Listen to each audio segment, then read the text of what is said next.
7h-10h sur Radio Courtoisie, suivez la ligne droite. L'heure est grave, chers auditeurs, vous l'avez sans doute suivi, CNews fait l'objet depuis quelques heures d'une véritable fatwa lancée par le directeur général de Reporters sans frontières, Christophe Deloire, qui a saisi le Conseil d'État afin de réclamer auprès de l'Arcom, l'autorité de régulation de la communication audiovisuelle et numérique, un meilleur contrôle de la chaîne CNews. Selon Christophe Deloire, CNews n'est plus une chaîne d'information mais une chaîne d'opinion. Alors faut-il la faire taire? La liberté de la presse défendue par ce même Christophe Deloire est-elle en danger? Où est passé Charlie et ses slogans qui louait la liberté d'expression? On en parle ce matin avec nos invités Charles Prats, Benjamin Cauchy et Philippe Bilger. Bonjour messieurs. Bonjour. Bonjour. Bonjour. Alors, Philippe Bilger, on va justement vous donner la parole tout de suite parce que vous ne restez pas longtemps avec nous. Vous rejoignez justement le plateau de Pascal Praud ce matin. Vous êtes un chroniqueur régulier sur CNews. Ce n'est pas la première fois que la chaîne affronte ce type de menace, mais cette fois-ci, la plus haute juridiction administrative a décidé d'intervenir auprès de l'Arcom pour mieux contrôler CNews. Et tout ça, pourquoi? Parce que Reporters sans frontières, censé défendre la liberté de la presse, supporte apparemment assez mal l'idée que CNews assume sa ligne éditoriale de droite. Philippe Bilger, qu'est-ce que ça vous inspire tout ça? Absolument. Paradoxalement, je vois dans cette décision du Conseil d'État mettant l'épée de Damoclès dans les reins de l'Arcom. Et d'abord, je constate que le Conseil d'État se mêle de ce qui ne le regarde pas, à mon sens. Mais au-delà du dévoiement incroyable de Reporters sans frontières par rapport à cette fabuleuse entreprise qui était dirigée par Robert Ménard, qui s'occupait de défendre tous les journalistes dans le monde, quelle que soit leur pensée et leur opinion, nous avons évidemment une dégradation totale. Mais je vois paradoxalement deux excellentes nouvelles dans ce que vous venez de décrire. C'est d'abord que le Conseil d'État fait cette injonction à l'Arcom tout simplement dans la forme parce que CNews a une progression considérable et donc c'est une forme d'honneur pervers qui est rendue à cette chaîne puisqu'en définitive on ne s'occupe que d'elle. Et ça, c'est dans la forme. Et dans le fond, la seconde bonne nouvelle, me semble-t-il, c'est que cette volonté qui est imposée à l'Arcom d'examiner le pluralisme, non seulement en général, mais dans le cas particulier, le fichage idéologique de tous ceux intervenants, chroniqueurs, essayistes, journalistes qui interviennent dans les télévisions publiques et naturellement, bien sûr, cible privilégiée à CNews, va nous permettre de questionner, j'allais dire, la fausse neutralité de toutes ces télévisions publiques qui affichent de manière subtile ou ostentatoire leurs opinions, leurs convictions, leur idéologie, bien plus, j'en ai l'expérience, qu'à CNews où la confrontation des idées et la contradiction règne. Ça n'est pas la faute de CNews si des gens qui voudraient y venir, qui prétendent ne pas pouvoir y venir, lorsqu'elles sont invitées, n'y viennent pas. Pardon d'avoir été un peu trop long. Ah bah non, mais c'était très bien, au contraire c'est intéressant. Et hier matin, Pascal Praud s'en est pris frontalement à Christophe Deloire qui s'est retrouvé complètement paumé au milieu de ses propres contradictions. Mais vous parliez d'honneur pervers. Quelle est l'ambiance aujourd'hui dans les couloirs de CNews? On s'inquiète, on s'agace? Ah non, au contraire, parce que c'est très naturel. Une victime qui est affaiblie, qui s'apitoie sur elle-même, qui a peur, évidemment, je dirais, perd beaucoup de sa force et de son impact. Mais il est évident, il suffit de regarder les leçons de l'histoire dans le domaine médiatique comme dans le domaine politique. Une victime ciblée, exclusive, qui est attaquée en raison même de sa force et de sa qualité, évidemment, augmente son aura et très considérablement, et surtout l'influence de CNews, j'en suis persuadé, va évidemment se multiplier.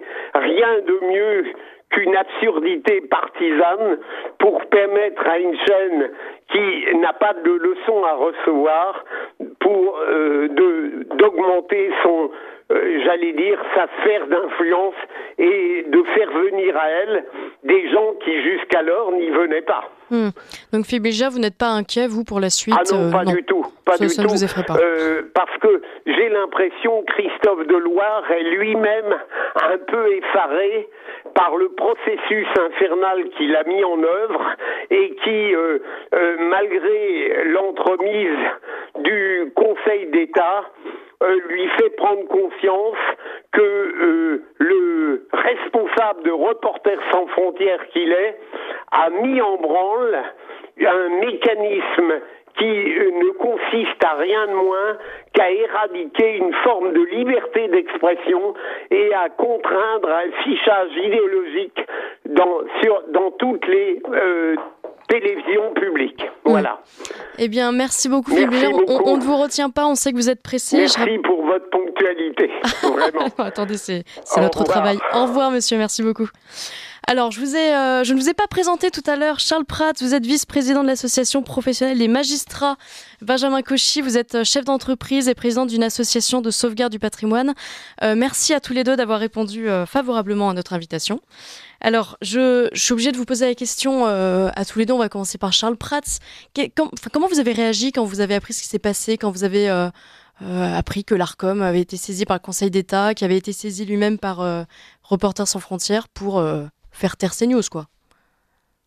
Non, alors si vous voulez, la saisine de l'Arcom par RSF, on la connaissait depuis déjà un certain temps. C'est un contentieux qui depuis déjà plusieurs années, cette histoire-là. Donc le temps que ça là, c'était un recours.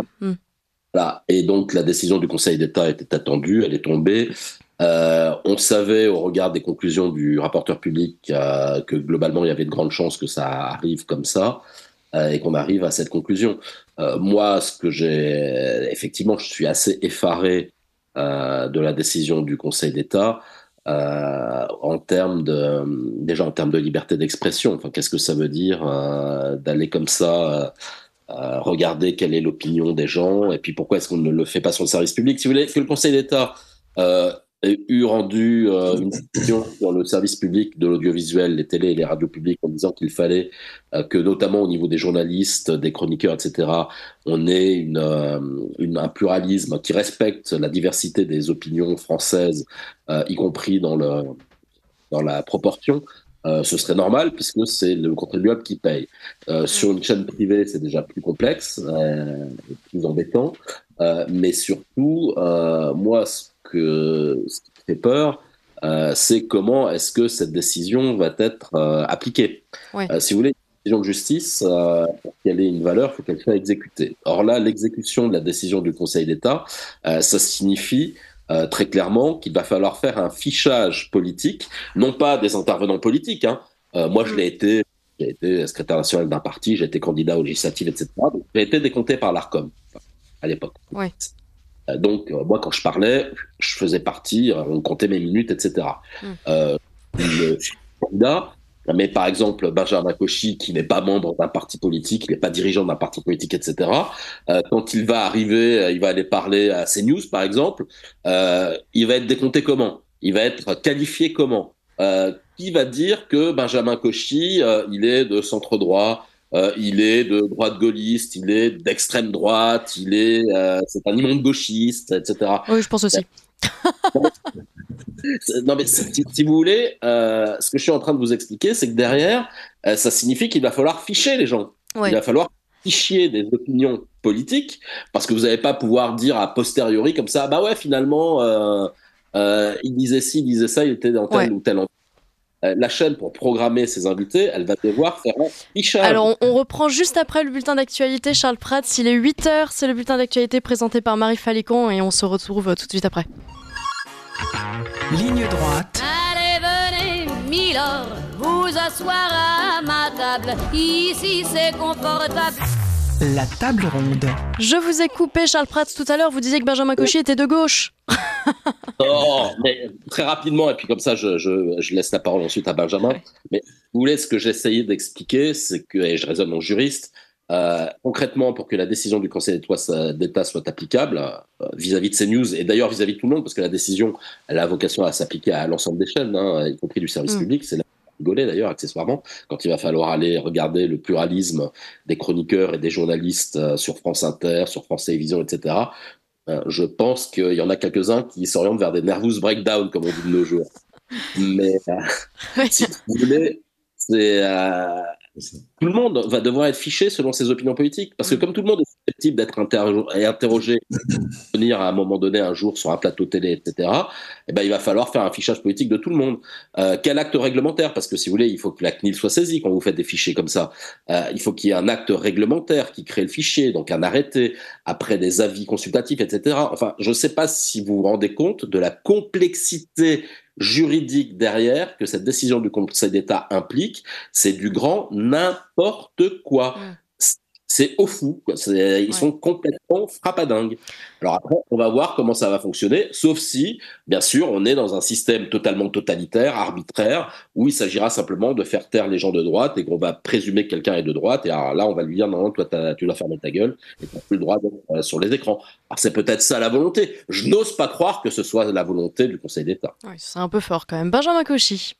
Vous avez, ça vous a peut-être un peu perturbé tout ça. Vous n'aviez pas été victime, vous aussi, d'une espèce de fichage, enfin, vous avez comptabilisé votre temps de parole alors que vous n'étiez plus dans le milieu politique, non?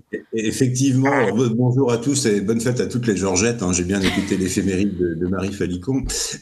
Donc non, Charles, je ne suis pas un terroriste, comment dirais-je, de gauche. Je n'ai pas d'acquaintance particulière. Je fais mon coming out aujourd'hui. J'avoue avoir plus une sensibilité de droite. Je l'avoue ici sur Radio Courtoisie.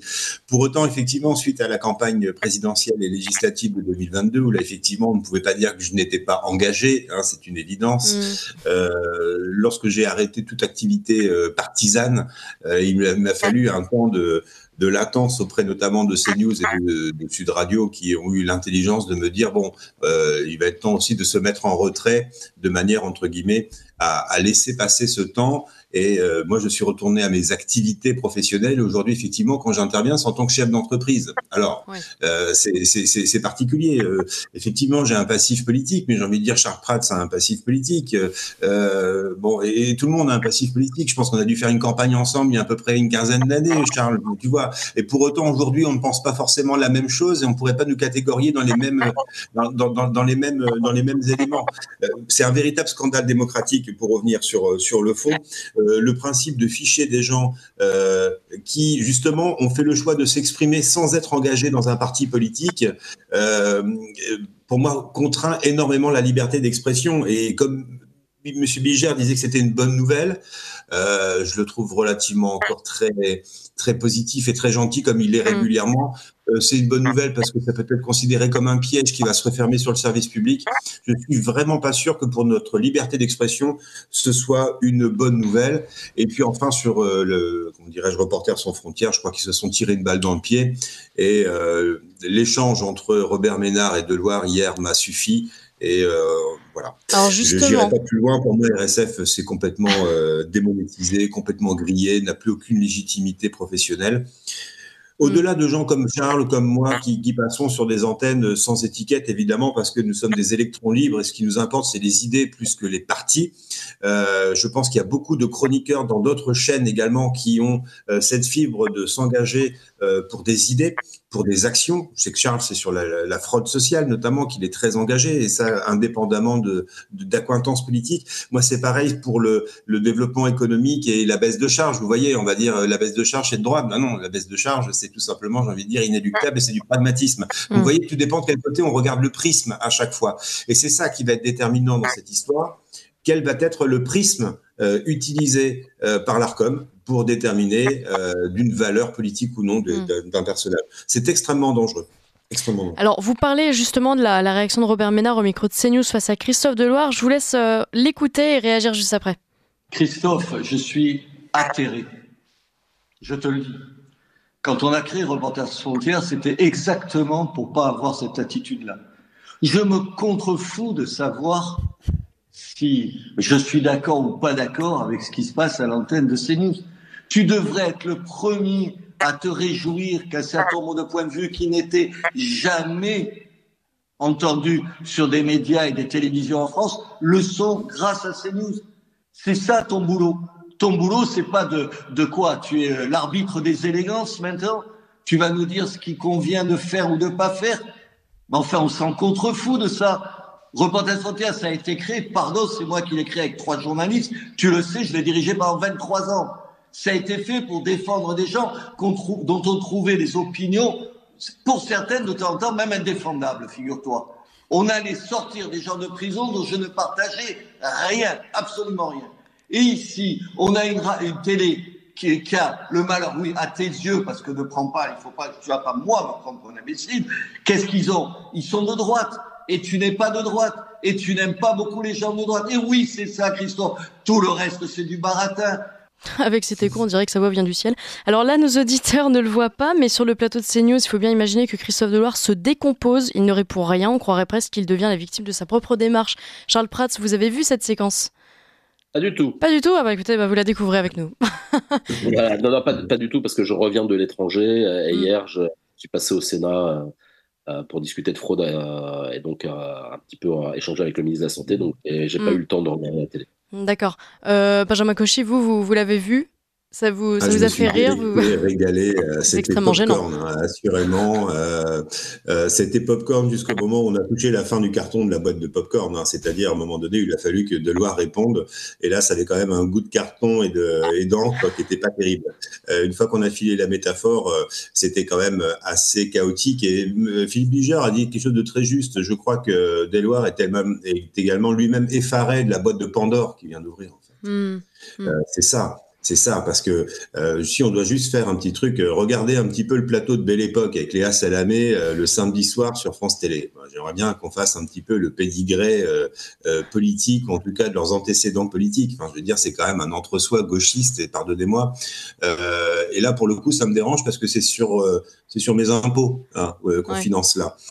Lorsqu'il y a des gens de centre droit, de centre gauche, d'extrême gauche et d'extrême droite qui s'écharpent sur le plateau de CNews, j'ai envie de dire, si ça nous plaît pas, vous zappez. Mais en tout cas, ça n'a aucun impact sur mon pouvoir d'achat et mon quotidien. Vous voyez ce que je veux dire? C'est ce qu'on appelle un principe de liberté. Et donc là, finalement, Deloire, il a ouvert cette boîte de Pandore qui va être, d'embêter ses copains, mais surtout d'amoindrir notre liberté. Et je suis surpris qu'il n'y ait pas des confrères d'autres chaînes de télévision. Parce que ça arrive aujourd'hui à CNews, mais demain, ça sera quoi? Ça sera Sud Radio, ça sera Europe 1, ça sera Radio Courtoisie, et puis un jour, ça sera TF1, et puis un jour, ça sera... Vous voyez ce que je veux dire? C'est extrêmement dangereux. À partir de quand peut-on considérer qu'un média est trop à droite ou trop à gauche, Charles Prats? De mon expérience, vous voyez, j'ai des poils blancs à la barbe, donc je suis le plus vieux du groupe. De mon expérience, un média à l'extrême droite, ça commence à peu près à l'aile droite du Parti socialiste, vous voyez? C'est ça. Manuel Valls. Manuel Valls. Le curseur Manuel Valls. Voilà, Manuel Valls, c'est du fascisme. Oui. Peut-être, d'ailleurs, dans leur référentiel. Non, mais il faut bien avoir conscience qu'on est, ça nous rajeunit, on est dans un espèce de prisme et d'analyse politique, en tout cas de curseur et de coloration, de chromatique politique, qui me fait penser à ce qui se passait dans les universités quand j'étais étudiant. C'est-à-dire, c'est ce que je vous dis, c'est qu'à partir du Parti socialiste, de la droite du Parti socialiste, vous étiez un fasciste, quoi. Voilà, vous êtes la droite, voire l'extrême droite. Donc, c'est assez cocasse. Donc, évidemment, CNews, il se trouve que j'interviens de temps en temps à CNews. Comment? Mais pas que eux. Mais bon, il se trouve que j'y vais quand même assez régulièrement.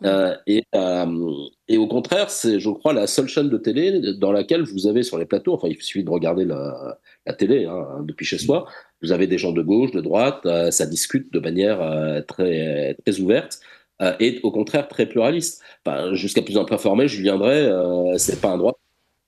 Non, il est en pleine conversion, mais non, mais c'est intéressant parce que ce que répondait Pascal Praud à Christophe Deloire, ce que répétait Philippe Bijard ce matin, c'est-à-dire qu'ils essaient d'inviter des gens qui ne pensent pas comme eux, des gens de gauche, mais qui refusent tous et qui viennent ensuite s'en plaindre en disant oui, mais vous comprenez.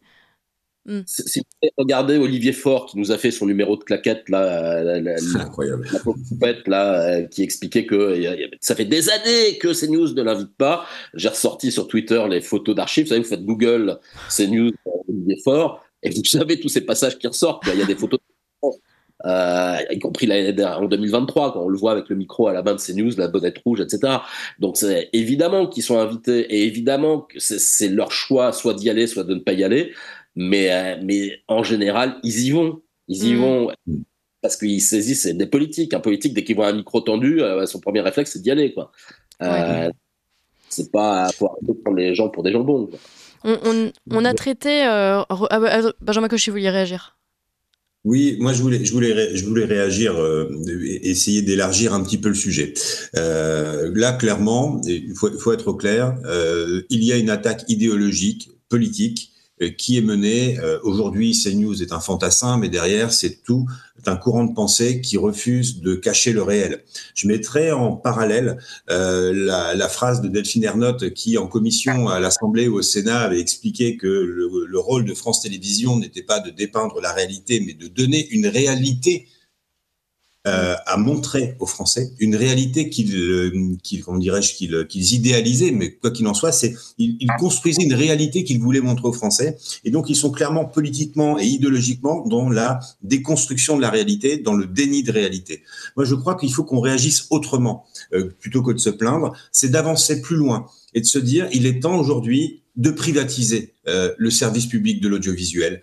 Et je crois qu'il faut aller de l'avant en leur disant, chiche, vous voulez évaluer, vous voulez ficher, vous voulez vous assurer, eh bien, allons-y gaiement. La France a besoin d'argent dans d'autres domaines, certainement plus régaliens que la transmission d'informations.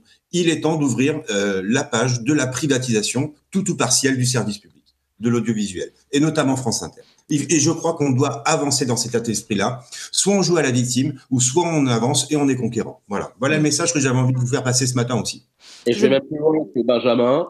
Je pense qu'il va être vital de privatiser l'ensemble de France Télévisions, l'ensemble de Radio France, voilà, et aussi de supprimer les aides publiques à la presse, puisque ce sont des aides publiques et elles doivent trouver leur lectorat. Si leur lectorat correspond, ils ont leur lectorat, si ça correspond à ce que réclame une partie de la population, eh bien ils seront rentables. Et si, par exemple, Libération, sans aide publique, se casse la figure parce que personne en réalité ne lit Libération parce que tout le monde s'en fout de Libération, Libération, ils finiront en faillite et puis terminé, et ils finiront dans les poubelles de l'histoire. Non, mais qui imagine une entreprise qui va aller réclamer des centaines de milliers d'euros tous les ans à l'État pour assurer sa rentabilité? Mais qui imagine? Vous imaginez 150 000 plombiers qui vont aller réclamer 30 000 euros tous les ans à Bercy pour équilibrer leur budget? Non, mais c'est pas possible. Il faut à un moment donné aussi que l'État prenne ses responsabilités et qu'il y ait une rentabilité, une rationalité de nos deniers publics. Surtout si c'est pour héberger des gens qui sont là pour cracher sur 50% des Français. Je vous propose maintenant d'écouter la réaction de Jean Messia pour Radio Courtoisie. Je vous laisse réagir juste après. Souvenez-vous que déjà dès novembre, l'ARCOM avait commencé à placer sur une liste de personnalités politiques des gens qui n'avaient rien de politique. J'en ai moi-même fait les frais, puisque n'adhérant plus à aucun parti politique, n'étant candidat à aucune élection, et ne participant nullement à la vie politique active, à la vie partisane, le Conseil d'État l'ARCOM avait cru bon de me classer sur une liste des personnalités politiques dont le temps de parole devait être décompté. Cela s'est traduit par ma disparition pure et simple des médias depuis le mois de novembre, puisque non seulement je ne suis pas une personnalité politique, mais encore moins une personnalité politique d'hiver droite, comme le dit l'ARCOM, puisque je n'ai jamais appartenu à ce courant. Et donc, en fait, cette décision du Conseil d'État d'hier, elle vient de loin. Je suis devenu une sorte de doctrine Messia ou de jurisprudence Messia. C'est-à-dire que ce qui s'est appliqué à moi individuellement il y a quelques mois, eh bien, en réalité, le Conseil d'État et l'ARCOM visent à le généraliser à l'ensemble de la chaîne. Donc aujourd'hui, si le peuple français laisse passer cette décision sans réagir, si nous laissons passer cette décision qui est une atteinte grave, le retour d'une censure épouvantable, eh bien, il ne faut pas ensuite se plaindre que le système puisse s'en permettre de plus en plus. Benjamin Cauchy. Oui, je crois que Jean a parfaitement résumé. On a bien vu comment Jean a été contraint de présence d'antenne. J'avais vécu la même chose quelques mois avant lui, mais bon, j'en ai pas fait un cheval de bataille aussi prégnant que pour Jean Messia, qui a effectivement bâti aussi la volonté de promouvoir son association derrière par le biais de la médiatisation. C'est un véritable problème. Moi, j'aimerais savoir un petit peu comment ça va se passer sur BFM d'ici quelques mois. Je regardais rapidement le fil Twitter de BFM, j'ai envoyé voyais hier une ingénieure en agroécologie qui s'était exprimée. Bon, si c'est pas une gauchiste déguisée en chercheuse, vous me direz ce que c'est. Donc je crois qu'à mon avis, on va avoir des moments assez plaisants. Plus sérieusement, je crois qu'il faut qu'on passe à l'offensive. Descendre dans la rue, ça sert strictement à rien. Honnêtement, je ne pense pas que ça serve à quelque chose. Il va falloir aussi que, et là, ça sera peut-être l'objet, ça peut être intéressant justement que les politiques se prennent à bras le corps ce sujet de la liberté d'expression, parce que je les trouve plutôt minorés. Eux, ça les dérange pas, ils sont déjà dans des temps de parole. Mais j'aimerais bien qu'ils prennent la parole, et ça pourrait être peut-être l'acte d'une convergence entre des Républicains, le Rassemblement National, Reconquête, l'UDI, peut-être d'autres partis qui trouvent qu'il a quand même une limite à la liberté d'expression, et ça serait peut-être bien que nos parlementaires prennent le relais plus que quelques tribunes dans les journaux comme j'ai lu ce matin. Est-ce que vous ne pensez pas que finalement l'alternative un jour ce seront justement les médias alternatifs pour échapper à toutes ces censures? Charles Prats? Écoutez, oui et non. Là, il faut aussi revenir et raisonner en termes réels. La décision du Conseil d'État, elle attaque CNews. Pourquoi? Parce qu'en fait, ce qui gêne, ce sont 2 tranches horaires et 2 animateurs. Ce qui gêne la gauche, ce qui gêne pas forcément que la gauche d'ailleurs, peut-être en partie la caste, la clique au pouvoir, c'est Pascal Praud et cette émission, sa tranche du matin et sa tranche du soir. Sa tranche du matin, on part de marché, on part d'audience, sa tranche du soir en nombre de téléspectateurs, et c'est Christine avec le nombre de téléspectateurs. Parce que quand vous regardez les grilles d'audience, les audiences dans les grilles, vous vous rendez compte qu'effectivement, les 3 émissions qui cartonnent chez CNews et qui écrasent complètement le reste du PAF, y compris pas simplement les chaînes de la TNT, y compris les chaînes hertziennes, c'est l'heure des pros le matin, donc à 16h de matinale, où il y a des gros impacts, et c'est Face à l'info et l'heure des pros 2 le soir. Voilà. Et avec des émissions dans lesquelles d'ailleurs il n'y a pas d'invité politique en général, c'est très rare, ce sont des chroniqueurs. Ouais. Et c'est ce qui les embête, parce que ces émissions qui sont des émissions phares de CNews, qui sont celles qui donnent le là en réalité, sont des émissions sur lesquelles il n'y a pas de décompte politique, parce que ce ne sont que des journalistes et des chroniqueurs qui s'expriment librement et qui commentent les sujets. Et donc, c'est pour bloquer ces 3 émissions-là qu'est intervenue cette décision du Conseil d'État. C'est pas pour autre chose. Alors après, votre question de savoir si la solution, ce ne sont pas les médias alternatifs, vous savez, encore une fois, il faut regarder la réalité. Si vous raisonnez en termes d'influence politique, d'influence médiatique, etc., encore aujourd'hui, les gros bataillons, c'est TF1, France 2, France 3, c'est les chaînes hertziennes. On regarde les chaînes hertziennes. Après, ils vont un peu sur la TNT, sur les chaînes d'infos qui ont su se créer un marché. Mais vous voyez bien, ça tourne à 3% de part d'audience à chaque chaîne d'infos à peu près. Donc vous êtes peut-être à 10% de part d'audience dans les chaînes d'infos, mais les gros bataillons des téléspectateurs, ça reste TF1, France 2, France 3, les chaînes historiques. Voilà. Donc la problématique est encore là. Sur les radios, pareil, vous restez sur les grandes radios classiques bien connues de tout le monde. Donc les médias alternatifs, c'est encore autre chose, même si vous avez de plus en plus de gens qui vont effectivement regarder YouTube, qui vont chercher sur Internet, qui sont sur les réseaux sociaux, etc., avec une désintermédiation donc de l'information, et ce qui explique aussi la grande panique du pouvoir par rapport aux réseaux sociaux et aux nouveaux médias alternatifs, et cette volonté que vous avez de contrôler les réseaux sociaux et de les censurer. Parce que là aussi, il faut arrêter de prendre les gens pour des jambons. Il y a une volonté de contrôle et de censure de ce qui se passe sur Internet, sur les réseaux sociaux et sur ces nouveaux modes de communication, parce que, bien évidemment, le système, l'État, l'Arcom, etc., les régulateurs ont guère de poids. Donc la bataille, elle se mène aussi à ce niveau-là. Et plus vous aurez tendance à vouloir basculer l'information et la lutte pour l'information sur les médias alternatifs, plus vous aurez le système au sens large qui va vouloir réguler les systèmes alternatifs, parce que c'est naturel. Le pouvoir n'aime pas laisser des espaces de libre information et de libre discussion sans pouvoir y mettre son grain de sel. C'est comme ça. Même dans les démocraties, vous avez des tendances illibérales et à vouloir contrôler. pour le bien des gens, bien sûr. Hein. Là, on vous explique Évidemment. que c'est contre la désinformation. Et donc, c'est pour lutter contre la désinformation qu'on va empêcher les gens de parler. On en a eu encore un exemple hier avec le fameux article 4 de la loi qui avait été rejeté par le Sénat, rejeté par l'Assemblée. Puis il y a eu une demande de deuxième délibération. Et finalement, vous avez la censure des opinions scientifiques dissidentes qui a été votée par l'Assemblée nationale. Enfin, là, c'est pareil, quand on réfléchit à ça, c'est n'importe quoi. On se demande dans quel monde on vit, ou en tout cas vers quel monde nous allons, et c'est très inquiétant. Benjamin Cauchy, je vous laisse conclure cette table ronde. Oui, je pense effectivement que les médias alternatifs ont un devenir, non pas que les médias mainstream vont se casser la figure, mais tout simplement pour une raison générationnelle. Et je crois que ceux qui regardent encore les JT de TF1 et France 2 le soir à 20h, sont plus près de retrouver le Seigneur que de retrouver la layette.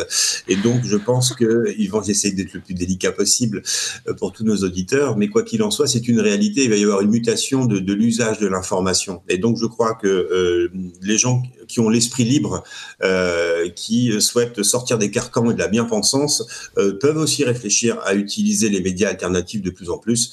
On peut lancer un appel à projet. Charles, si tu connais quelqu'un qui a 3 millions d'euros, on monte un média, ça sera avec grand plaisir. On pourra faire des grosses têtes tous les deux. On a les mêmes lunettes ce matin. En fait, plutôt des dons à Radio Courtoisie, ce sera plus utile. Voilà. Bon, merci beaucoup à tous les deux. Donc, plus sérieusement, je crois qu'il faut rien lâcher et continuer à nourrir aussi ces médias alternatifs, puisqu'aujourd'hui, c'est pas seulement des chaînes d'information dont on a besoin, dont CNews, dont sont d'autres médias, mais on a aussi besoin de chaînes d'opinion. Et malheureusement, il faut combattre avec les armes de nos adversaires. Merci beaucoup Charles Prats, vous êtes vice-président de l'association professionnelle des magistrats. Benjamin Cauchy, chef d'entreprise et président d'une association de sauvegarde du patrimoine. Merci, et Philippe Bilger qui nous a quittés tout à l'heure. Merci à tous les trois d'être intervenus sur Radio Courtoisie ce matin et à très bientôt.